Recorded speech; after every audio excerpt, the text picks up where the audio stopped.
Well, thank you. I'm Ward Silver NØAX. I'm very pleased to have been invited by the National Radio Society of Ireland to give a presentation on the Yasme Foundation. I am the current president of the Yasme Foundation. I live in the middle of the United States in the state of Missouri, but we have members on the West Coast, the East Coast, and we have one in Finland, and we have one in Holland, and we have one in Singapore. So we have all three IARU regions represented, and I'm very pleased to give this presentation. It's my first to give a presentation in Region 1. So basically, the Yasme Foundation, what is it? What do we do? What does the name come from? All these different things, and I'm going to go over these. There'll be some time at the end for questions. So let's begin. The big question everybody has is, what is Yasme? And it's actually the name of a boat. There are 3 Yasme boats, actually 3.5, but we'll get to that in a minute. It's derived from a Japanese word, yasume, which means to make tranquil. And that was selected by the owner of Yasme, Danny Weil, G7DW. And Danny, like so many others in the British Isles, decided that as a young man, he was going to go to sea. And so he gave up his watchmaking business and bought a rather small boat. As we think now, crossing the Atlantic, it might take a little bit larger vessel, but he bought the boat that you can see there on your screen. This motor launch, motor sailor, I think is the proper term for it. And someone said to Danny, he said, you know, you're planning on crossing the Atlantic. What do you have for radio equipment? He says, well, I don't have any, actually. And they said, perhaps you should try some amateur radio equipment so you can talk to the hams and they'll at least give you something to think about while you're out there by yourself. He had announced plans to sail from West Africa to North America. And this is in the early 1950s. There were not a lot of resources and support for individual sailors. You were pretty much out there on your own. So he said, well, that's a good idea. And he got the call sign Golf 7 Delta Whiskey. And eventually he became Victor Papa 2 Victor Bravo. And that is the most famous call for Danny. And it's the one he operated under most of the time. And you can see his card there. That was the basic format for his QSL card for years and years. And he would put a stamp down at the lower left. This one is Zulu Mike 6 Alpha Whiskey from Western Samoa, which later became regular Samoa 5 whiskey. And he operated from quite a few different places. So his ham gear, as you can see on the card, perhaps, Hallicrafter HT32A, 33A, and SX101A, Globe Kings, 6-meter kilowatt, all these different things. These were heavy pieces of equipment, not like an ICOM 7000 or an FT891 or what have you. These had handles and were heavy, so highly non-trivial. Got them on board and off he went. What about these boats then? Well, there were a number of Yasme boats, and the first one, we refer to it as Yasme 1, was his home from 1954 to 1956, only 50 feet long with a 10 horsepower motor. I've seen recreation pleasure craft here in the United States with much larger motors than that. And here he was going to cross the Atlantic on this single mast yacht. He went from Gambia to the British West Indies. And eventually this yacht sailed all over the world and wound up sinking on a reef in the Gulf of Papua, which is near Papua New Guinea, out in the Coral Sea. And it was quite a story. If you read some of his tales. I believe they were in 73 magazine back in the day. It was a lot like the movie Jaws. He was at one point clinging to the mast with the boat heeled over, well, water coming in, and he could see the sharks swimming around, waiting for the dinner when the Australian Navy arrived and rescued him. Yasme 1.5 never really made it. He bought it in 1956, but while it was being refitted, it blew up and burned to the waterline in Holyhead Harbor, Scotland. So something went terribly wrong, as they say, in the aircraft industry with his gasoline system. So undeterred, he went on to Yasme 2 from 1957 to 1959. He sailed back across the Atlantic and activated quite a number of countries. And this one sank on some rocks off Grenada, which is now J3, Japan 3. He was too tired, as he would say himself, that he should not have been out there at night. He was trying to get to the next destination, and he woke up to the sound of the hull hitting some rocks. So finally, one more, the final Yasme, Yasme 3, lasted for 4 years. He sailed it about and sold it still above the water in Freeport, Texas, and retired from DXing. Both Danny and the boat were still seaworthy at the time. I don't know if you remember the Monty Python and the Holy Grail movie, but this reminds me a lot of the scene where the king is trying to marry his daughter to Sir Lancelot and says, "I built this castle, but it fell over and sank into the swamp. And then I built another castle, and it too fell over and sank into the swamp. And so I built a third castle, and this one caught fire, fell over and sank into the swamp.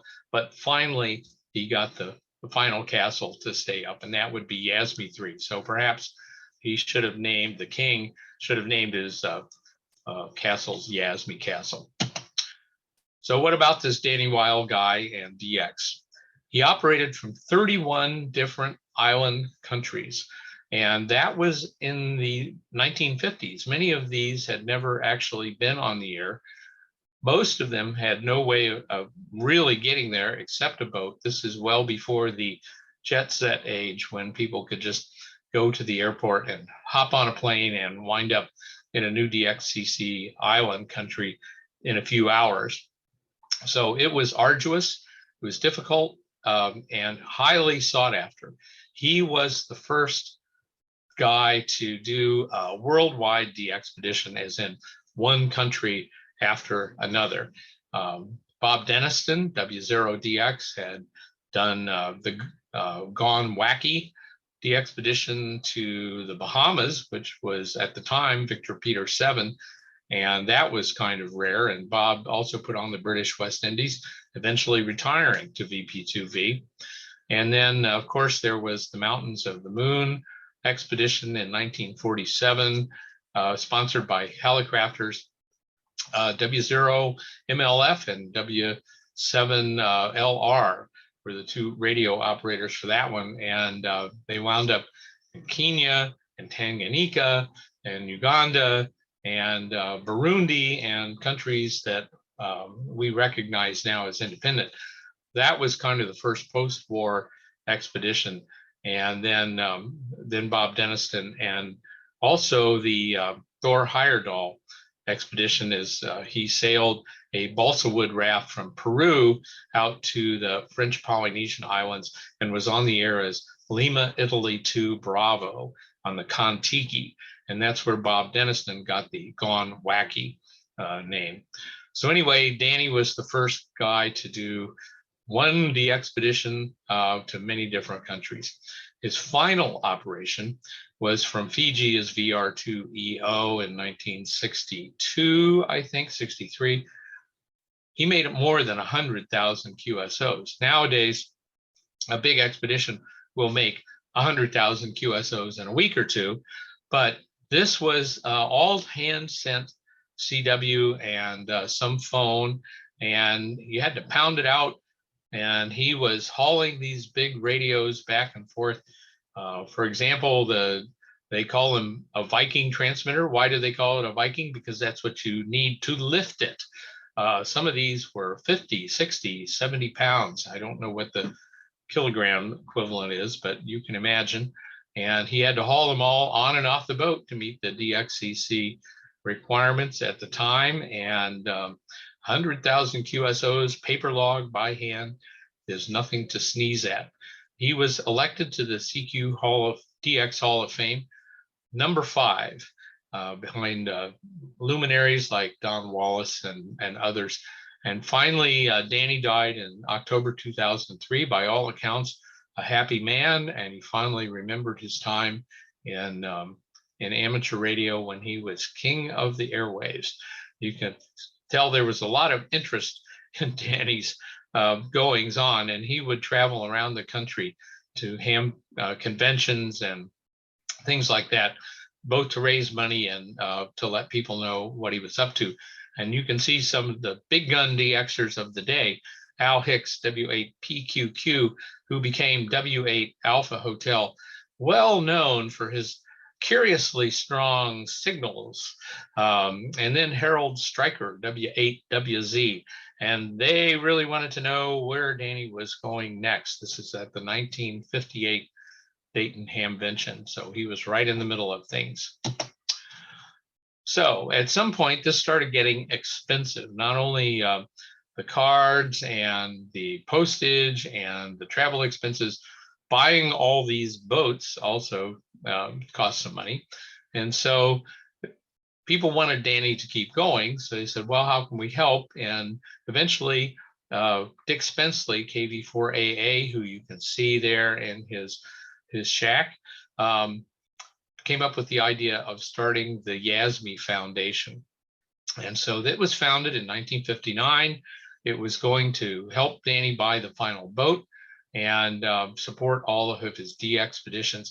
DXers around the world contributed amounts very small to very large. The average donation seemed to be about $5, and some guys would put in 100 or more, but it was definitely a community effort. Had about 2,500 initial members, and the way it communicated, the foundation communicated with its members, was the Yasme News. I believe there are 4 issues. You can see them on our website, yasme.org, O-R-G, and they've been scanned and entered. And you can see Dick Spenceley there, and his Globe King on the right, and the Johnson and the Collins and all that kind of stuff.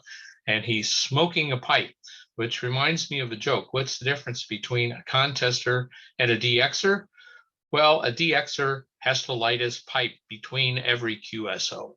So that was Dick's thing, and you can see him logging and looking at the globe there. These are all online for your pleasure. Well, this went on for a while, and finally Danny said he'd had enough. 1963, sold the boat, was off the air. What does the Yasme Foundation do next? Well, some supporting members of the Yasme Foundation at the time were the Colvins, Lloyd and Iris. Lloyd was W6KG, King Golf, and Iris was W6QL, Queen Lady. And Lloyd was originally W7KG in Idaho. And during World War II, and immediately thereafter, both of them were in Germany. Lloyd was with the Signal Corps, and Iris was a civilian who worked for the Signal Corps, and they both enjoyed radio. And so when they met, it was love at first sight. And you can see them there at a German radio setup somewhere probably on an army base. And 1948, soon they were married, and then they came back to the United States. Lloyd retired from military service and started a construction business in 1963, and it did very well. So they could travel, and they were active DXers from California. So after the foundation found itself at loose ends and wondering what to do after Danny retired, Iris uttered those fateful words in 1964, "Why don't we go?" Well, certainly they did. And 30 years and 223 countries visited later, you can see them there at the Visalia DX Foundation in California. I got to know Iris a little bit. I never met Lloyd. I got my license in 1972, and that I managed to miss most of the fireworks with Don Miller and the Colvins and Gus Browning and all those folks. But the Colvins were still active, and they went for a very long time. They visited 223 countries. Didn't get to operate from all of them, but they were certainly the original, I believe it's called DX Visiting Club or something like that, Century Visiting Club, and there are a bunch of people who want to visit 100 countries. Well, the Colvins had them all beat. So the Colvins said, okay, we don't need the money to go, but we have this moribund foundation. What should we do? Well, the foundation was then repurposed to handle all of their QSLs and incidental expenses. They pretty much paid for everything on their own. They didn't need a foundation to support them. But the foundation handled donations and contributions to develop an endowment, actually started making some small grants on the side, and it handled all of the QSLing for more than 1 million QSOs made by Lloyd and Iris. And still, a lot of that was hand sent. I can remember working Iris from Bahrain, A9.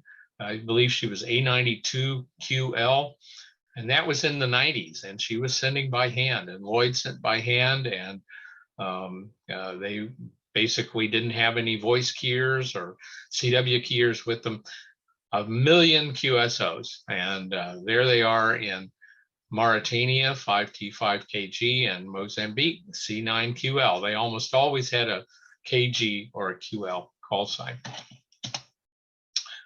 Well, how many countries did they activate? 169. That's not bad. I don't believe anybody has come even close to operating from 169 countries, not even Marty Lane, OH2BH, who's one of our directors.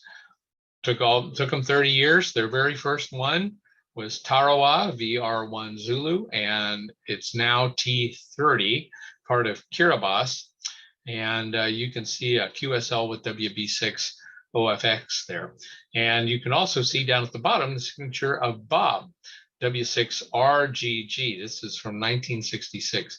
Bob has been a member of the foundation for, let's see now, almost 60 years. He's our senior member. And I'm sure you've seen the picture of Bob sitting on top of a rock on a scaffold with headphones on, looking intently into a plywood box where there's a radio from Scarborough Reef, Bravo Sierra 7 Hotel, way back in the early 2000s, about 20 years ago now. Anyway, that's Bob. He's our senior member. Excuse me. Well, the Colvin expeditions had 1 million QSOs. All QSLs were answered 100%. Well, what happened to those things? Well, when they had their construction business, they had a spare room in the building, and they kept every single one of those cards, more than 750,000 cards, all in alphabetical order. I don't know if either one of them had OCD, but they were definitely in call book alphabetical order. So we had those in a storage garage. People were still sending the occasional card as they went through their logs to get some band mode counter for the DX challenge or something. And this eventually got to be kind of useless to us. We didn't know what to do with them. They were in a storage garage. So we could not even think of getting rid of them.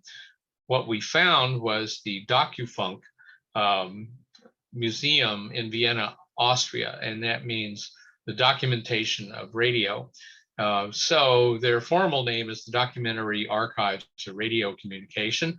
It's in Vienna, Austria. and they graciously accepted our offer to ship them everything for free. And so the entire collection was sent to Vienna, Austria. It took 5 large shipping pallets, and there's a lot of photographs and a lot of trophies and awards that are with it. And they have the Colvin room. So if you ever happen to find yourself in Vienna, Austria, stop by the DocuFunk museum. They're online, and visit the Colvin room. Those of you that have been around for a while, of course, the first thing you will want to do, and it's the first thing that everybody does, is go find your card. And yes, it will be in there. So all 750,000 cards, pretty good. The final expedition was in Turkey in 1993. And they operated for a while, and after they were done, Lloyd went out for a walk, and while he was walking around Istanbul, had a stroke and basically died in Turkey. And I guess he died doing what he really liked to do best, and that was be on a de-expedition. Iris did not go out on any expeditions after that, although she remained close to the DX community and would visit Visalia DX convention every year in Visalia, California. And Iris died in 1998. Lloyd made a bequest in his estate to the ARRL to establish the Colvin Award, which is $5,000 award to a most deserving de-expedition or activity given out every year. Finally, as the whole estate was wound down by the Colvin family, the trust basically gave us a large number of dollars, and that became our permanent endowment. And so we do not need donations or contributions. We don't solicit them. If somebody gives us some money, well, that's just fine, but we are not out there actively asking for money. That's where we get our money. And if you want to read the entire wonderful story of the Colvins and the Yasme Foundation and Danny Weil, and learn a lot about Don Miller and Gus Browning and the other characters of the time, I highly recommend the Yasme book, as you see there on your screen. It's available for free now. It's no longer in print, but the PDF version is available on the website. It was written by James Kane, Kilowatt 1 Tango November, and it's an excellent, excellent book. If you've gotten into the hobby after all this was going on and you're wondering, what is it with these people? Who are these guys? What was all the fuss about? Why is so-and-so mad at somebody else? And how did this all happen? And where did they go? And when? And who came first and who came last? It's all in the book. So the price is right. And it's a wonderful read. It's a good thing for this holiday season to put your feet up and read by the fire. You can see Iris sitting on a quay there, somewhere waiting for a boat, either coming or going, and with the radio equipment and her bags. It's a perfect metaphor for the Colvins and the expeditions they went on to make active countries that many of us needed. So that is the Yasme Foundation yesterday. What about the Yasme Foundation today? You can see our logo there. It's the 50-foot yacht, and our post office box is in California. We are a public charity, and we have members all over the globe. As I said before, we're self-funded. We don't need any donations or subscriptions. We're one of the few ham radio organizations that doesn't need to ask for money. We have 9 current directors. I'm the current president. I've been in the organization now for 17 years. W6RGG is our senior member for 60 plus years. W6OAT, Rusty, who has been on a number of excellent expeditions himself. OH2BH, Marty Lane is famous in many ways, putting on new and exciting countries, all-time new ones. He likes the new ones, and He's got his DXpedition as training and public education adventures going on now. Many of you have worked K3 Zulu Oscar. Fred Lown lives in Virginia, and Fred was also well known as a DXer and contester before he retired. PB2T, Hans Zimmerman, is an IARU secretary and lives in Holland, and Hans is our liaison to IARU and all of that goings on. K4ZW, Ken Clairbout, is our treasurer and is our secretary and vice president. W6OAT is the treasurer. Ken works for the Voice of America and travels worldwide. He's a very active DXer and contester. Marty Wald, N6VI from California. Marty is a former ARL board member and works on a lot of projects, emergency communications out in California. And our most recent member is James Brooks, 9B1 Yankee Charlie. And you may know James's work, as he did several excellent videos. They're top quality videos of a variety of expeditions to places like Bhutan and the Campbell Islands and Clipperton, all that kind of thing. James is a professional videographer and lives in Singapore full time. He was also in NRSI back in the day. So, well, Yasme is a private operating foundation and incorporated in California. So we are a nonprofit organization under the IRS rules here in the United States. We make supporting grants to individuals and organizations.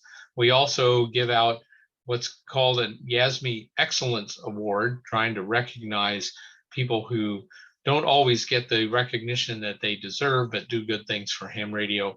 And then we have the Yasme plaque and the Yasme trophy as operating awards. And after you see the pictures of them, I'm sure you'll go home and look through your logs to see if you can qualify for one of these. Let's talk about the supporting grants. These are just general assistance to individuals and organizations. They're generally, we'll do this once, we'll find out about a need. Somebody needs a tool, needs some kind of support to buy some equipment. Maybe there's a repair or some other kind of one-time expense to help them keep going or accomplish something. That we consider to be a supporting grant. We don't really make ongoing grants to maintain an organization's operating expenses. We'll cover project costs. We do cover operating costs if they are one time, and travel expenses. Someone needs to get from point A to point B, and if they could do that, it would be a benefit for amateur radio. Well, we're interested in that kind of thing. I'll give a couple of examples in a few minutes. And we don't take applications for grants. Every once in a while, we'll get a letter or something like that. We just don't solicit applications. There's no application address, there's no online application, and there's really no way to apply for them. How do we figure it out? Well, the directors, just look around and try to keep our ears to the ground and find good stuff. If somebody tells us about good stuff, somebody in need or an organization, we'll definitely take a look at it, but it's word of mouth or the directors finding out about it. And we don't have to root through piles of people asking us for money. We do make grants to other charitable organizations. For example, we give money every year to the ARL Foundation and the Foundation for Amateur Radio to support their scholarship programs. So there's a Yasme scholarship in each of those organizations. We do that every year. We've also given supporting grants to the WRTC organizers. We've given some to every WRTC since 1996, I think, and maybe 1990. I was a member of the sanctioning committee for WRTC for 30 years, and I know Yasme supported all of those events. YODA, Youngsters on the Air, that's such a good group and such a valuable service to the amateur community.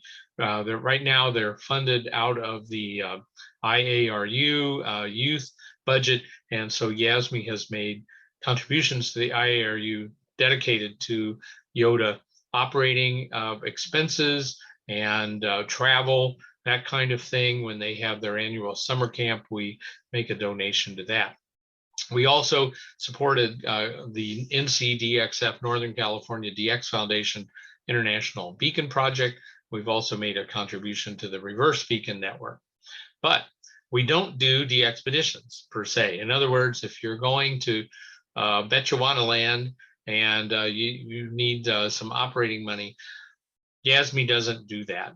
There are lots and lots of organizations that exist just to fund the expeditions, and that is the NCDXF and the Children Group and Your Radio Club and My Radio Club. All of these organizations are out there to support de-expeditions, so we don't have to do that. What about these Yasme grants? Some examples: travel. When South Sudan was just getting started as a country, they needed to create a whole framework of telecommunications regulations, including amateur radio, so they could hand out ham licenses. We couldn't get on the air without a ham license, and so all hands on deck. We need to get some regulations.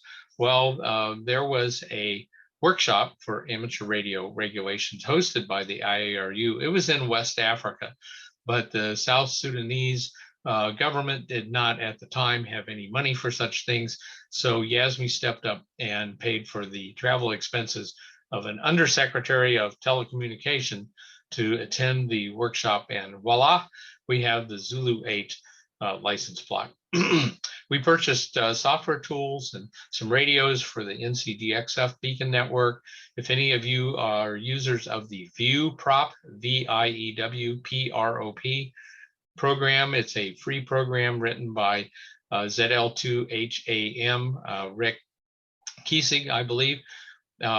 He needed a special set of software in order to create the connectivity part of the program. So we purchased that on the proviso that the program remained free, and it is free today. ViewProp. Okay, we supported systems like the RBN. Last year, in association with the ARDC, Amateur Radio Digital Communications Group, that came to life a couple of years ago, we purchased equipment for 8 RBN nodes that would go into underserved areas around the world. And this has been a handful in Eastern Russia, in Siberia. We have another one that's just come online in Tajikistan. EY8 Mike has stepped up to host that. We have a node on KP2. We have another node coming up on KP4, and we have 2 nodes out in the Pacific, 5 Whiskey 1 and 3 Delta 2. So this has been to fill in the holes in the RBN map and also provide additional research data to the geophysical research community that likes to look at solar weather and solar phenomena in association with the geomagnetic field. And they have been using RBN data for a few years now, and it's incredibly valuable to them. So we are doing 2 good things. First of all, those of us that are active on the air get spotted in unusual places. We find out who's on the air, and the research community finds amateur radio to be an incredibly valuable tool. We've also supported youth activity. As I said, we support YOTA activities and camps in both regions 1 and 2. We had our first YOTA region 2 camp last year. There's another one coming, and some of the folks down in South America are talking about having a first camp down there too, also out in region 3. So this is moving right along, and you can bet Yasme will be out there to support this. Finally, we want to get DX activity. Amateur radio doesn't mean a whole lot if you can't get on the air. And so by helping promote amateur radio on the air, we can help it remain vital around the world. One of the things we've just done is a donation to the Seychelles Amateur Radio Association to support construction of their new station. They are working with the local authorities to build a small house-sized building, and it will include their radio equipment and some antennas, and you'll probably hear a lot more activity from the Seychelles when they finally get this put together. So right now, the individual members have small stations of their own. This will be a fairly capable station. Some additional grants, we gave money to WRTC 2022. I mentioned the scholarship. We've also supported Clublog, their server upgrade project, and we've helped young operators get to the Yasme, not Yasme, Yoda camps with a Yasme travel grant. And after the big hurricanes in the Caribbean in 2017, the Virgin Islands, KP2 hams, decided to upgrade their repeater systems and build a linked repeater system so that all 4 islands could communicate in case of a disaster. And so ARDC, Amateur Radio Digital Communications, made the grant to Yasme, and Yasme passed it on to the Virgin Island hams. And we're able to do that in support of these grants because of the tax rules and that there has to be oversight of the grant. So we're able to provide that. And it's not always to an amateur radio organization. We made a grant to a girls' school in Rwanda called Marianundo, where the school teacher is running a big maker space, and she was very interested in amateur radio. So we got her registered for the ARL Teachers Institute so she could watch the videos. She could not attend the actual institute because of COVID, but we shipped off some books, and she's been coming up to speed on amateur radio. Finally, we just gave a box of these little handheld non-licensed radios to Peru, and that group is training young ham students. And one of the things you can do with non-licensed radios is the youngsters can use them without getting a license, so they can start to learn about radio and learn why radio is valuable without having to undertake a long and expensive, often too expensive licensing process. So consider that in your training for youngsters that don't have a license. You can use these small handheld walkabouts to practice radio and get the hang of it before making the commitment to get a license. Excuse me, I'm on the tail end of a nasty cold. Yasme Excellence Awards were something we've been giving out for about 10 years now. And the idea is we look around and we see somebody doing something amazing. Maybe they advanced the technology, or perhaps they did something in the way of operating that was pretty astounding, or perhaps all they're doing, and I hesitate to say it that way, all they're doing, but perhaps they're not even doing anything technical or on the air, but they're creating international cooperation and goodwill from the standpoint of amateur radio. And we felt that was worth recognizing. And so the idea is we're looking for people who are doing these things, but not necessarily the familiar faces and call signs of people we've all seen in the amateur radio news many times. For example, you can see Joe and Champ, HS2JFW and E21EIC from Thailand. We funded Champ's travel to WRTC 2006, and he's so enthusiastic. And he went back to Thailand and started this program with Joe to get Thai people amateur licenses, get them licensed, get them on the air. And that was only a VHF license, but their hard work has resulted in the first giving of the HF license examination in more than 20 years. So this took a long time and a lot of hard work. You can imagine trying to get a government agency to start doing something again after it decided not to. And they've started to get these licenses out there, and you're hearing a lot more Thai calls on HF. So that's the kind of thing we recognize with the Excellence Award. We just gave one to VE6WZ for his amazing low band antenna system design contributions. He has a wonderful website.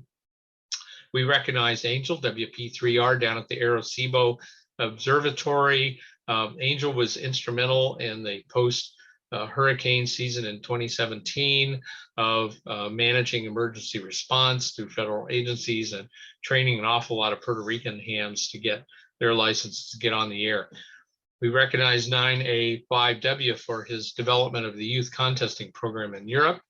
K1LI took a lot of equipment down to Dominica after the hurricanes on his own budget. And so he flew back and forth. He has a private plane, flew back and forth to Dominica, which is highly non-trivial and was expensive. And so we wanted to recognize his support of amateur radio.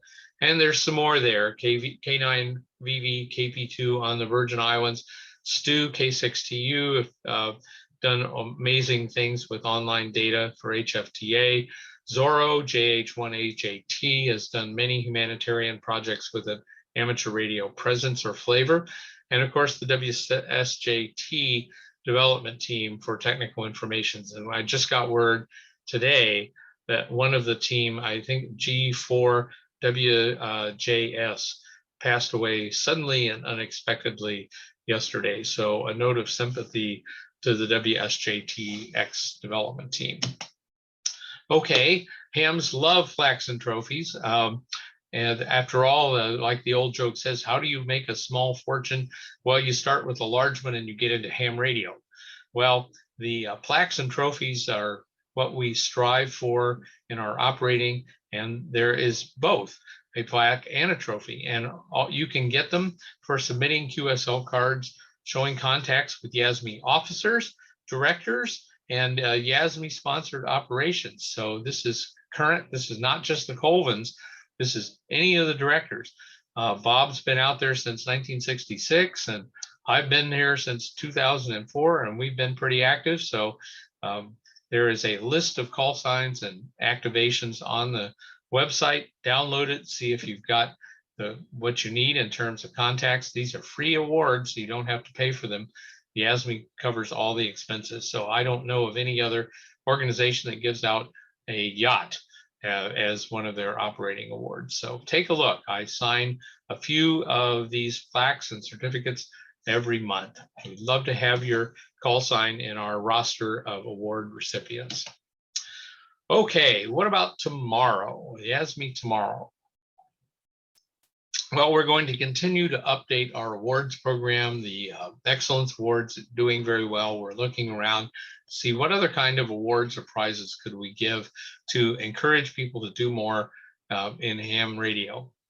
We also, of course, will continue with our supporting grants and excellence awards. We meet 4 times a year online since the beginning of the pandemic, but that's been very effective. We have one in-person meeting a year. Probably resuming that next year if everything goes well with the virus, and we'll just have to see. But we meet 4 times a year, and at each meeting we manage to give away a little money and find some appropriate projects and individuals to recognize. What we want to continue to do is support the opening of ham radio around the world so that ham radio continues to be seen as a vital and ongoing and vigorous hobby, and not just some kind of antique radio reenactment by us old guys who might have a little gray around the edges. This is an active and important activity, so we want to make sure that we continue to promote that around the world, and we'll help develop new infrastructure and technology that keeps ham radio vital and important.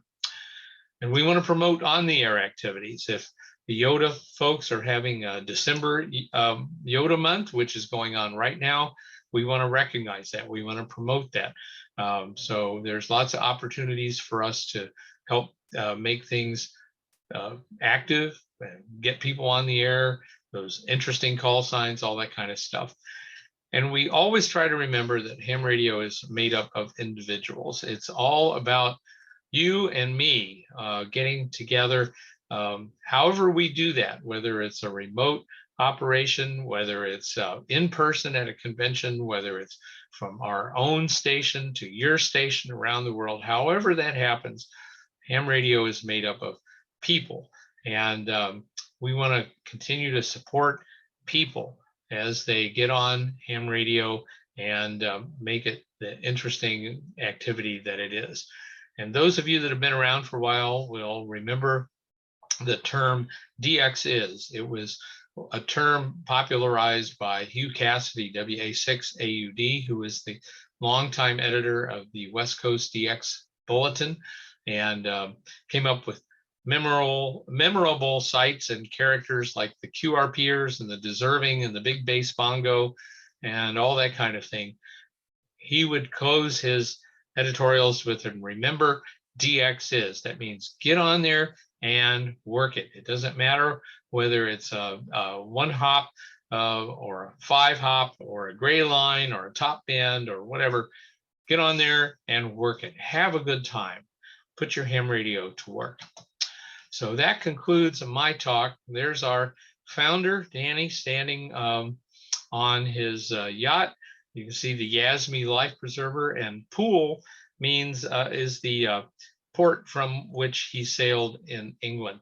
If you want to see a lot more great pictures of Danny on his travels, go to the K8 Charlie X-Ray website.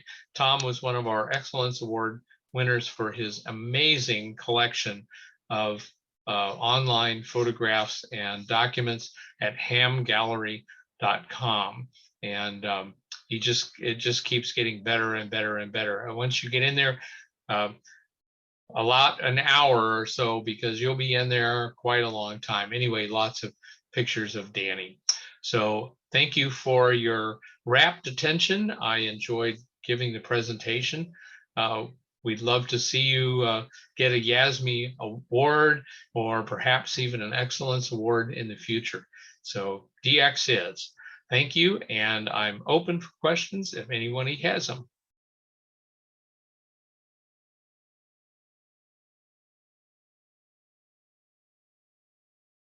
And I don't hear any questions.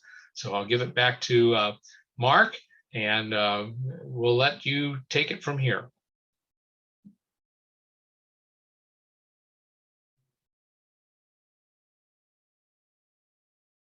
And hopefully everybody can hear me. Okay, sorry about that, Ward. Oh, that's okay. I just wanted to be sure I hadn't been talking to myself for an hour. Oh, it's been turned off all this time. We left the recording on. Can you do it again? There you go. Okay, take two. Okay. Yeah. Take two. So first of all, on behalf of all of the NRSI committee, the officers and the membership of the society, I wish to thank you for not just this presentation, but also for the great work that you and the foundation have done for all of these many years, in addition to the other things. Yeah, I know that you do other things outside of the foundation as well, so we appreciate all that work too. You can see my shelves full of my other projects behind me. Exactly. So thank you for all of that. An excellent presentation. The other thing is we'll certainly post it to social media, after editing, to make sure that it's appropriate. Yes. And the other thing is NRSI will stay in contact with you, with your permission, and the foundation going forward into the future in a friendship capacity. We'd like to send you personally, because of the work that you've done, a small token of appreciation. It's not money, but it's rats. We know that you have plenty to begin with, so you're okay there. But yes, it's just something, just a little token of our appreciation. In addition to that, we'll send a letter of thanks to the foundation for this presentation as well. So basically that concludes, I think, the presentation and the meeting. I'm just going to open it to the floor that everybody can have a sort of ask questions. So I'm just going to unmute here. Let's see. It's just taking me a while here because I'm having to unmute everybody manually.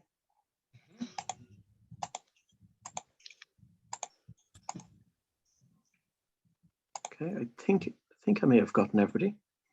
Are there any questions for Ward?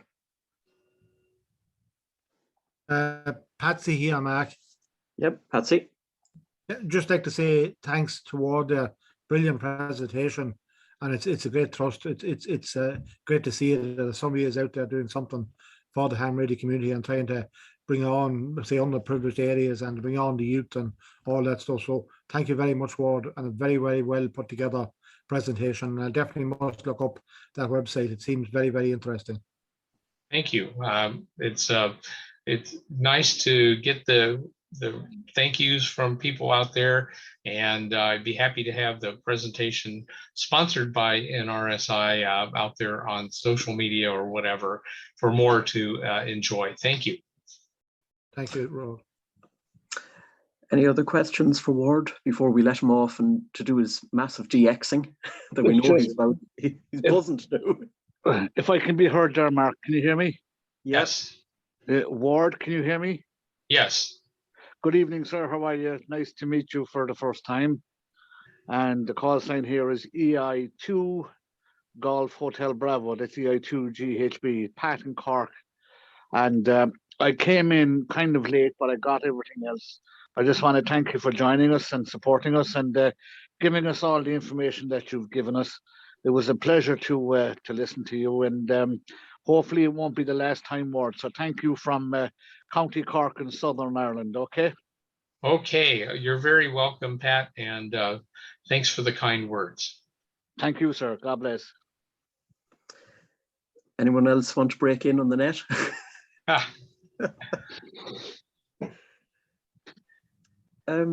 Okay, if there are no other questions, gentlemen, any other questions? Nope. Okay, Ward. I think in that case, we can sort of say a final thanks, and definitely we'll stay in touch with you. And it was very much appreciated, the whole Very thing. good. I think I'll go downstairs and have a Guinness. I think that's a good idea. Well, if you ever come our way, Ward, the Guinness will be on us, okay? Okay, it's a deal. That's the deal, yeah. All right, gentlemen, 73s, thank you very much for the invitation. I'm glad you enjoyed it, and we'll see you on the air. God bless, Ward. Thank Thank you you. very much, Ward. Bye-bye. Thank you very much.